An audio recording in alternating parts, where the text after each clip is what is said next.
পরের দিন হুজুর আমাদের বাড়িতে এলেন এবং জিনের কথা মতো আমাদের চাপকলের সামনে মাটি খুঁড়লেন। সেখান থেকে সাদা কাপড়ে পেঁচানো একটি তাবিজ বেরিয়ে এলো। কাপড়টি ছিল কাফনের কাপড়। এরপর তিনি হাঁটতে হাঁটতে চলে গেলেন আমাদের রান্নাঘরের দিকে এবং বললেন, এখানকার মাটি খুঁড়ো। মাটি খুঁড়লে সেখান থেকেও একটি তাবিজ বেরিয়ে এলো। এই তাবিজটা আবার যে কাপড় দিয়ে মোড়ানো ছিল, সেই কাপড়টি ছিল আমার পুরনো একটি ওড়নার টুকরা। এরপর হুজুর চলে গেলেন আমাদের বাথরুমের বেল গাছের নিচে এবং বললেন, এখানে মাটি খুঁড়ো। সেখান থেকে বেরিয়ে এলো সাদা কাপড় এবং তার মধ্যে রক্তের ছোপ ছোপ দাগ। সে কাপড়ে মোড়ানো ছিল একটি ছোট্ট পুতুল। পুতুলটির মুখ ছিল বিকৃত। পুতুলটির পেটে একটা সুই ঢুকানো ছিল। আমাদের বুঝতে আর বাকি রইল না যে আমাদের উপর কালো জাদু করা হয়েছে।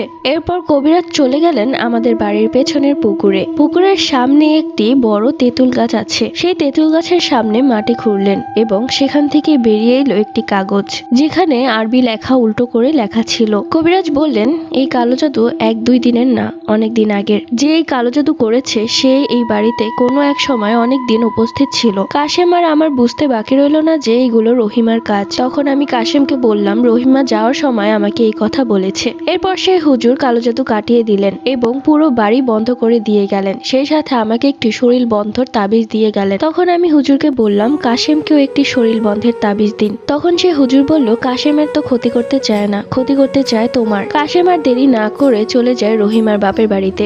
কাশেমকে দেখে রহিমার মুখ শুকিয়ে যায়। তখন রহিমা বলে, তুমি কি জন্য এসেছো? তখন কাশেম রহিমার বাবার কাছে বিচার দিয়ে আসে যে আপনার মেয়ে এগুলো করেছে। এইসব কথা শুনে রহিমার বাবা রহিমাকে বাড়ি থেকে বের করে দিতে চাইলে রহিমা তখন কাশেমের পা ধরে বলে, আমার ভুল হয়ে গেছে, আমাকে মাফ করে দাও, আমি আর কখনোই তোমাদের উপর কালো জাদু করবো না। কাশেম আর কিছুই বলেনি, চলে আসে। এরপর থেকে রহিমার কি হয়েছে তা আমরা জানি না।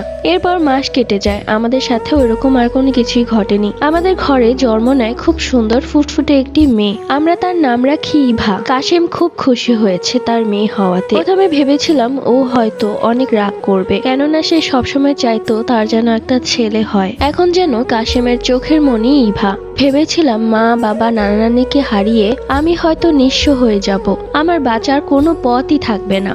যখন কাশেম আমার জীবনে আসলো তখন বুঝতে পেরেছি আমার জীবনটা আসলে কাশেম ছাড়া অপূর্ণ। সেই সাথে আমার মেয়ে ইভা, আমাদের সুখী পরিবার। সবাই আমাদের জন্য দোয়া করবেন যাতে এভাবে আমরা হাসি খুশি জীবনযাপন করতে পারি। এই ফুল স্টোরিটা লিখে পাঠিয়েছে রোকেয়া রোজা। সো রোজা স্টোরিটা তোমাদের কাছে কেমন লেগেছে অবশ্যই কমেন্ট করে জানিয়ে দিও, এবং এইরকম স্টোরি শোনার জন্য জান্নাত ব্লগার ইউটিউব চ্যানেলটি অবশ্যই সাবস্ক্রাইব করে রেখো। আর টিকটক থেকে দেখে থাকলে অবশ্যই ফলো দিতে ভুলবে না। সবাই ভালো থেকো, আল্লাহ হাফিজ।